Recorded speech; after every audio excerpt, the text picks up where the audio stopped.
On the way to Gilded Vale, Red feels sick and the caravan stops for the night.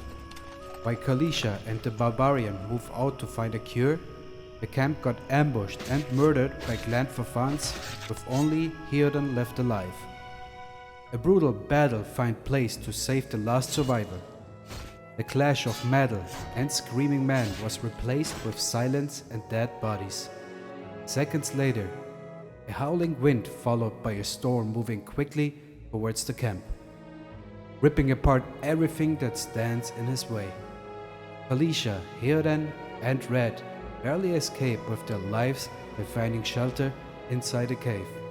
Unfortunately, the wind smashes so powerful against the entrance that it collapsed behind our heroes. The only way left is to go deeper into the cave.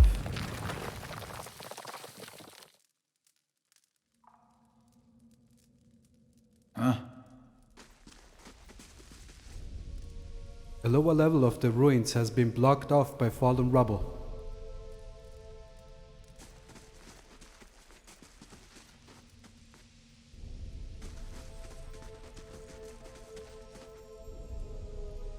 That should be far enough. But what now? We look for another way out. Storm has to die sometime. What happened out there? Elisa shakes her head. Windstorm, of a kind they only get in Irglanfaf. Not too many people live through them, so it's hard to know what's true. The Glandfafan word is Biawek. To them it's the gods' way of reaping the souls of the land that shouldn't find their own way out. But they will take a living soul as soon as a dead one. Still got yours? Who attacked us? Glandfafans. This would be the Hood Dwellers Odema warned you about. Look to be fangs of Galavain, who are the twitchiest of the lot. They go ruin to ruin, looking for fights with colonists. Poor Odema. I think he half expected this, once we lost the main road. The Glandfafan said we trespassed in the ruins. I don't believe in that. Odema would never allow it. But as much as the fangs are hotheads, Glandfafans don't attack without being provoked.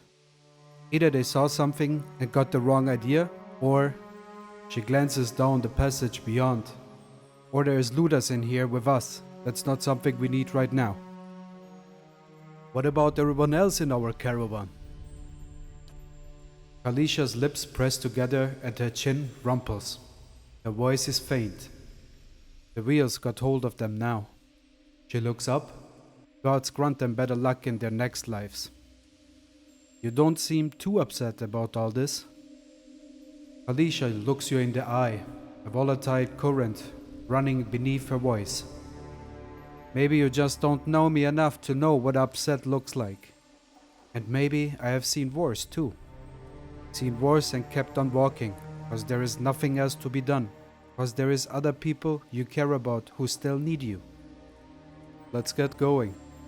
Heodan takes a step forward and his knee buckles, and before anyone can catch him, he stumbles to the ground, his cheek striking the time-worn cobbles. On unsteady legs, he claws his way up the wall and back to his feet, but his stance is shaky, like a sailor walking on land after a time at sea. Could we maybe stay here and rest a few hours? I've lost some blood. It seems quiet off to the left. Might be a place to rest there. I hate to say this, but we can't afford to stay put. Those Glonfathans were riled about something. Could be we got company in here. Looters will be armed and ready to kill, and there's probably a lot of them. We can't be caught sleeping in their beds. Please, I just need to lie down for a while. Then we can move as fast as you want. Maybe you didn't hear me. We are gonna die in here if we don't get moving and get this place figured out before the looters come back. We've either got to find the exit or a damn good place to hide. Alicia is right. We have to press on. We don't know what we are up against.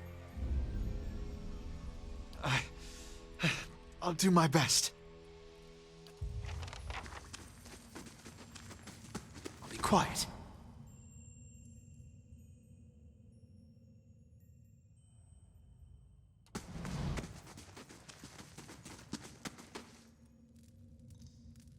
A trembling, sickly creature emerges from the dark, clutching a spear. Knobby elbows and thin ribs show through its scaly flesh, but you recognize it is a Xaurib. It watches you cautiously, breathing in ragged seas. Raise your arm and stand still. The creature sniffs around you and finds nothing of interest. It steps back and resumes its defensive posture. The Xaurib watches warily as you go.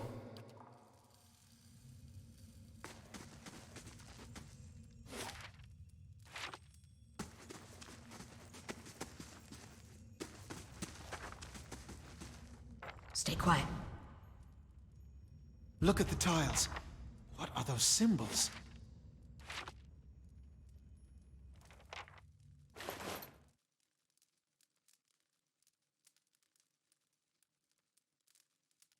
The small folio is torn in several places, and blood has soaked into several of the sheets. One letter entry is still legible, however. I can't believe my luck. A few rounds of dice, and I have got my hands on a genuine Angwithan artifact. Fellow who had it said it was a pretty nothing. As far as he is concerned, he is not willing to go digging in some ruins, but if he is right about this gem leading to a hidden treasure, then that's worth sneaking past a few painted elves. I will head to Kilant Lees in the morning. Then it's just a matter of finding this relief he was talking about.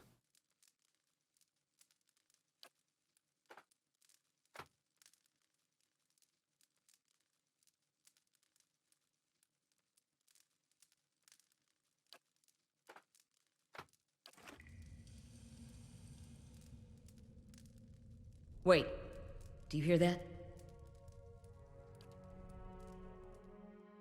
What you need?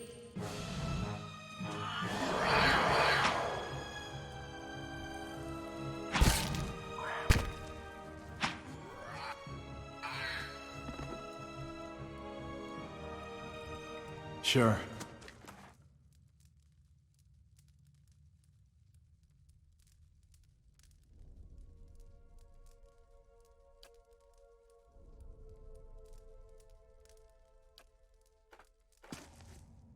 Huh? A crack runs along this wall from floor to ceiling. A light gust of air passes through it. You push the wall. Despite the damage, the stone looks heavy and solid. Red push with all his might, and the crack begins to spread, finally, revealing a circular room ahead.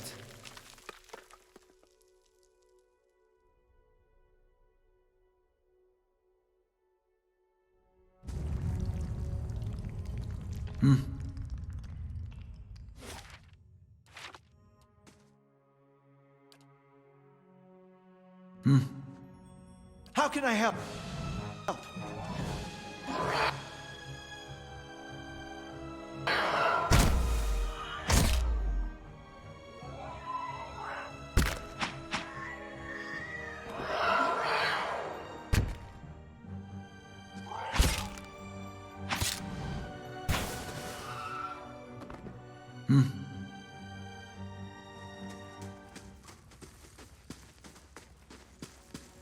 They'll never know I'm here.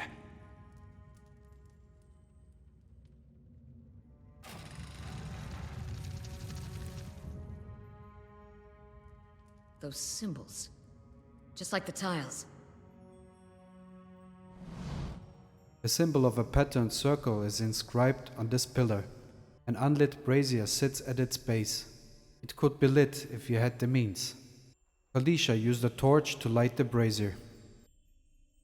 Flames kindle swiftly in the brazier, winding their way upwards.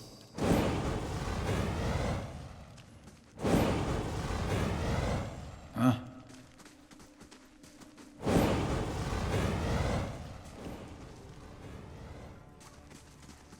What you need?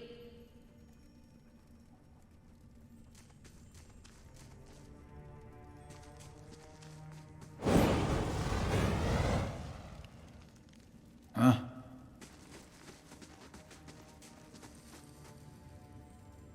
This mural must be ancient, yet the colors are still bright and vivid. It shows a procession of Angwivians from all the Keith races. Almawa, Be quiet. Elf, Orlan, Dwarf, and Human.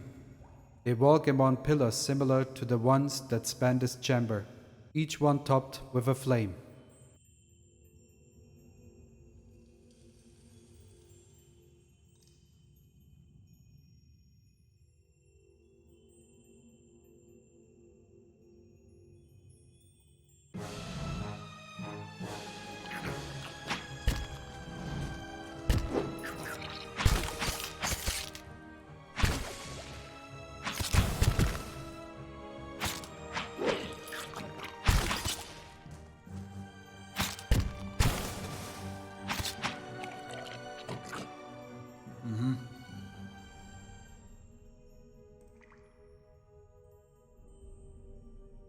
What's that muck on the wall?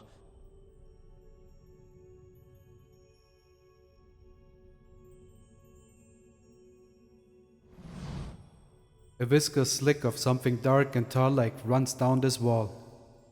The shapes and bulges in the ooze suggest that something lies beneath it, but you can't tell what.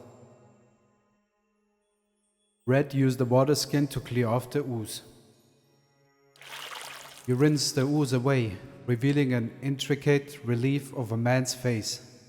The sunburst surrounding it has chipped away in places, but the details of his head, from the tight curls of hair to the ridges of his pointed ears, still showcase remarkable craftsmanship. One eye socket is empty. A gem fills the other. Red places the gem in the eye socket. The chamber begins to rumble, stray rocks dancing across the tile floor. Finally, a large section of the wall gives away.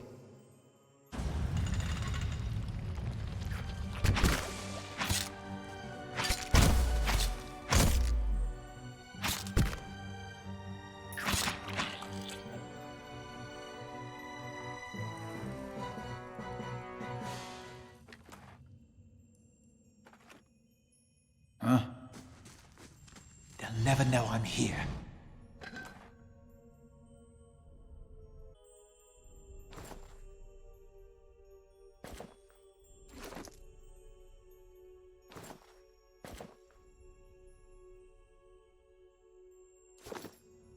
Yeah.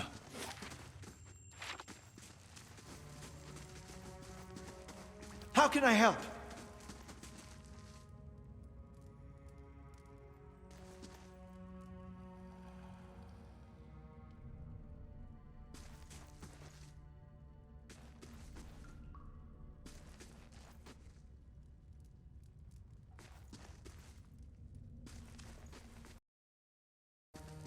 Shh.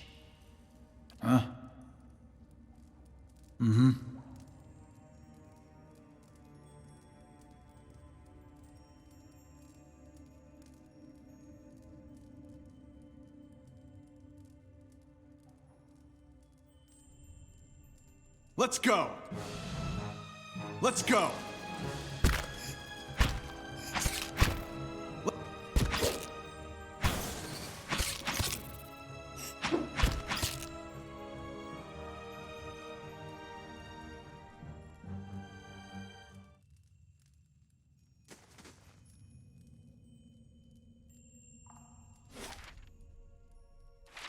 Stay quiet.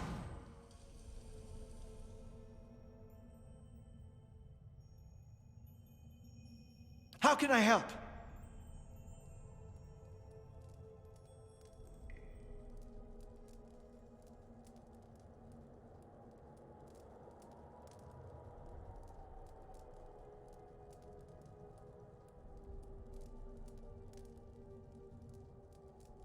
What you need?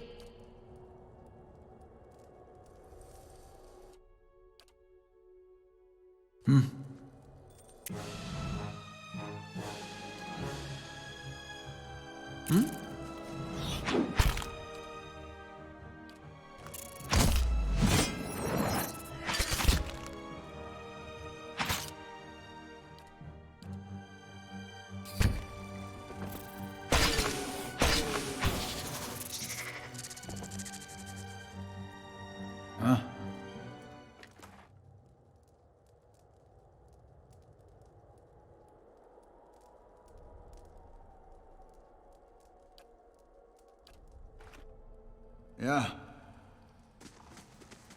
They'll never know I'm here.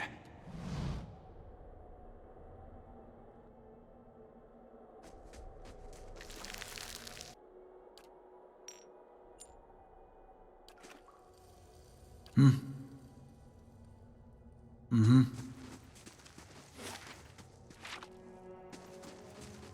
be quiet.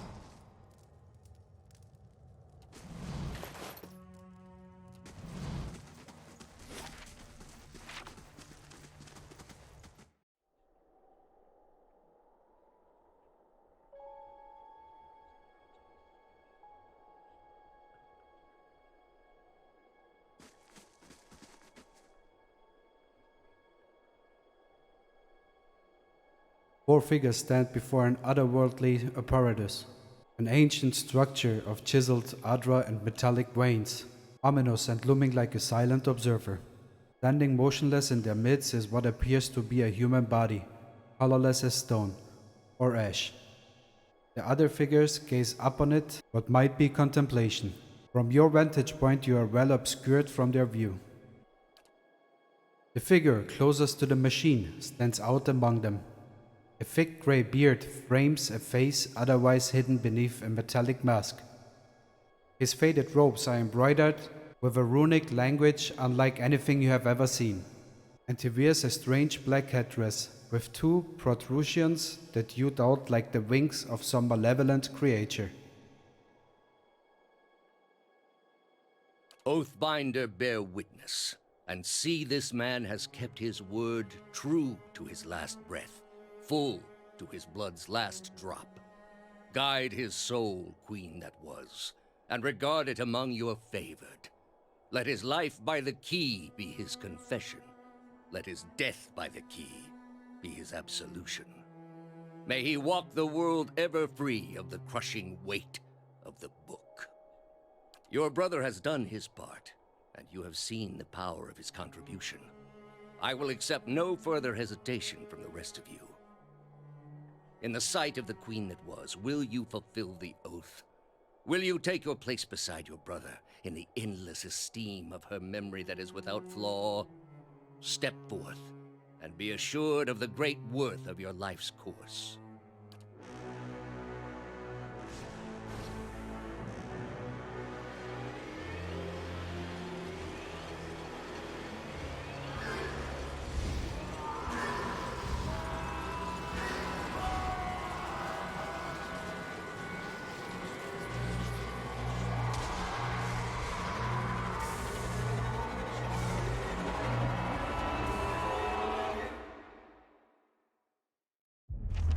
For an instant, the apparatus goes quiet and the air is still. Then, all at once, it erupts with a concussive surge. Light floods your vision and you are knocked down to the ground. Your head snaps back as you land, and pain wells into the back of your skull, washing your last thoughts away into the black unconscious void. You open your eyes into a different place, another time. You stand in a circular room, grand and domed, its walls lined with adra and trimmed with copper. The style is ancient, but the chamber is unweathered. At the far end, a great pillar of adra pierces the floor from below, its shimmering texture giving the illusion of boundless depth. Encircling the pillar is an apparatus much like the one you have just seen, but immense and multifaceted and intervened. Your thoughts are yours and not yours, and they seem to exist before you think them, and they are all questions. Pressing questions, troubling questions, questions that must be answered, or at the base of the pillar now, you see a man with a thick grey beard, in ceremonial robe, crowned with a strange ornamental headdress. You know this man. You are walking towards him now at a pace that is hurried while trying not to appear so. You have something you want to ask him, one question above all, and the question spins madly in your mind.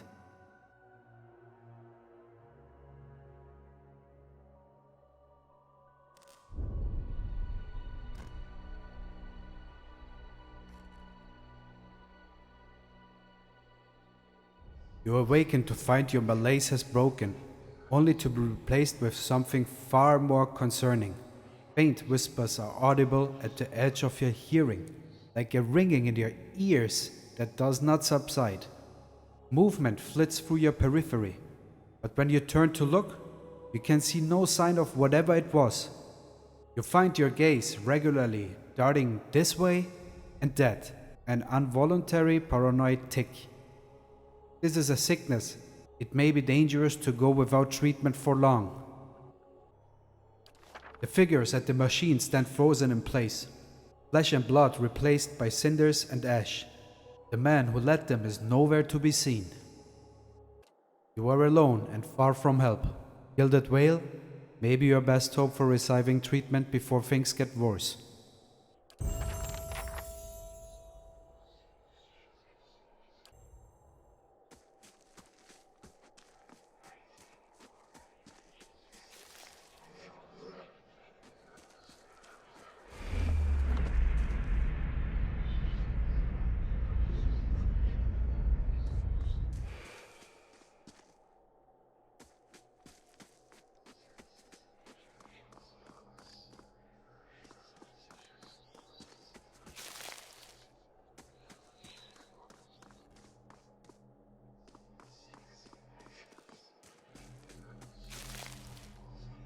This massive structure is formed of stone, adra and copper, and covered in strange glyphs. The air around it vibrates with an unusual energy.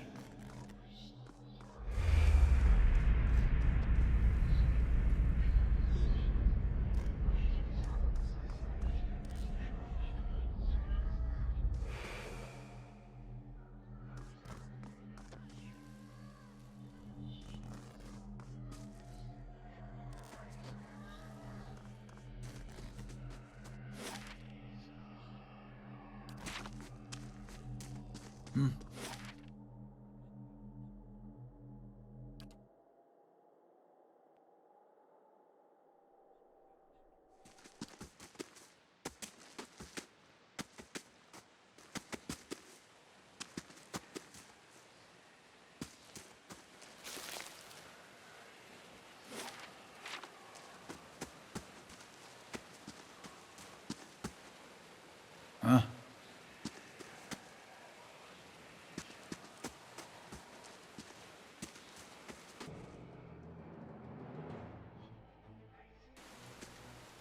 Let's go!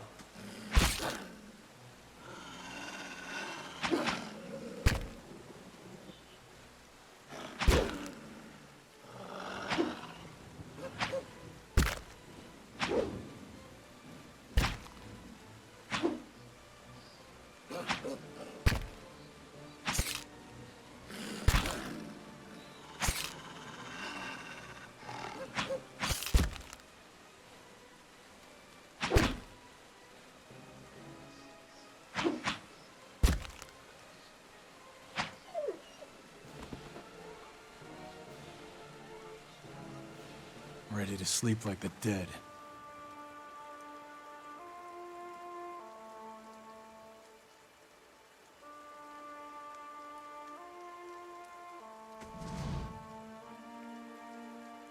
Good day, stranger. This man appears to be hurriedly dismantling his camp in quick, jerky movements. He looks up as you approach, his expression tense and drawn. "Greetings," he says, a little breathless. "On your way south, is it?" He wipes his brow, turning to face you. "The sooner you are clear of these woods, the better, I think. I'm only passing through. I mean to reach Gilded Whale." "You are headed the right way. Shouldn't be too much further, and there is no missing it if you keep to the road. But you will want to keep clear of this place after that. We were just attacked, north of here. Me and a friend of mine. We came out here to hunt some deer. Came up on a bear instead. Great, monstrous thing. And Pearly, he didn't make it." He shakes his head. "I don't know what I will tell his wife. In any case, this forest's already cost me a friend. I'm heading home before it takes anything else." Who are you? My name's Nanton, born and raised in Gilded Vale. Haven't had a spot of luck since. His face twists. Luckier than Pearly, I suppose. What happened to your friend? We didn't see it coming. Nanton's voice shakes a little as he speaks. We were following a stag. Pearly, he saw something in the brambles and we went tearing off after it. We all but stumbled into the cave. Poor Pearly didn't stand a chance. The bear was on top of him before we even knew what was happening. The beasts will take what they will, I suppose. He smiles sadly. And this time, Galavin's favor fell upon the bear. Where did you find this bear? In a cave, a ways up that way. He turns to point to the northwest. I wouldn't seek it out if I were you. It was a great brute of a beast. Would hate to hear that it took another life.